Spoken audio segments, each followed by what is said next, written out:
the Pascal triangle. What is a Pascal triangle? In front of me, this is a Pascal triangle. The Pascal triangle is actually a triangular array of binomial coefficients. In the Western world, it is named after the French mathematician Blaise Pascal. Now, how this Pascal triangle is coming? This Pascal triangle consists of a set of numbers which follows a unique pattern. All the numbers of the Pascal triangles is actually the summation of the above two numbers. Now let us take a look. 1 plus 1 is equal to 2. 2 plus 1, 3. 3 plus 1 is equal to 4. 4 plus 1, 5. 6 plus 4, 10. 3 plus 3, 6. 6 plus 4 again 10. 4 plus 1, 5. And so on and so forth. Now, the properties of the Pascal triangle. The first properties of the Pascal triangle. The two extreme edges of the Pascal triangles are all one. The second property.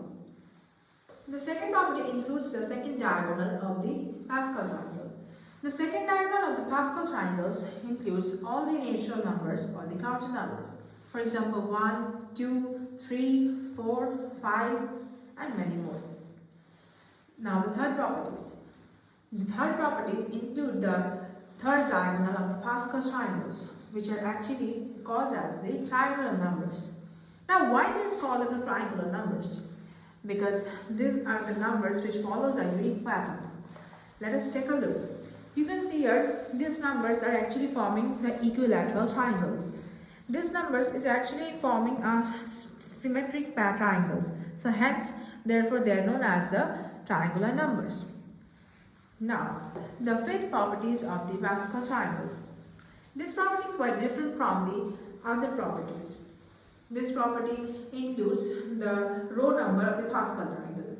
In the Pascal triangle, the row number starts from 0, then it's 1, then 2, then 3, and then many more. If you see the row number 0, there is only 1, or you can tell 1 plus 0, which is also equal to 1. Now in row number 1, you can have 1 and 1. And what is 1 plus 1? Which is equal to 2. In row number 2, which is equal to 1 plus 2 plus 1, which is equal to 4. In row number 3, which is equal to 1 plus 3 plus 3 plus 1, which is equal to 8. And if you go on with row 4, you will get all the numbers which are actually the multiples of 2. So thus, we can generalize the formula as the summation of each and every numbers of each row is equal to 2 to the power the row number. Now, the sixth property of the Pascal triangle.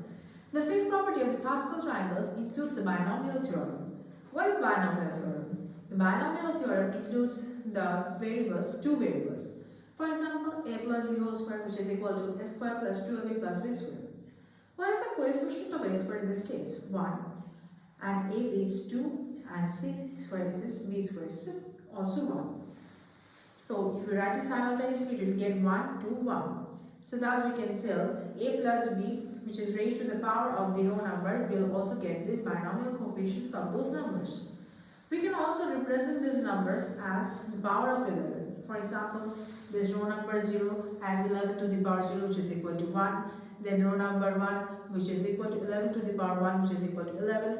And then row number 2, which is equal to 11 squared, which is equal to 1 to 1, and so on and so forth. So thus, these are the properties of the Pascal triangles.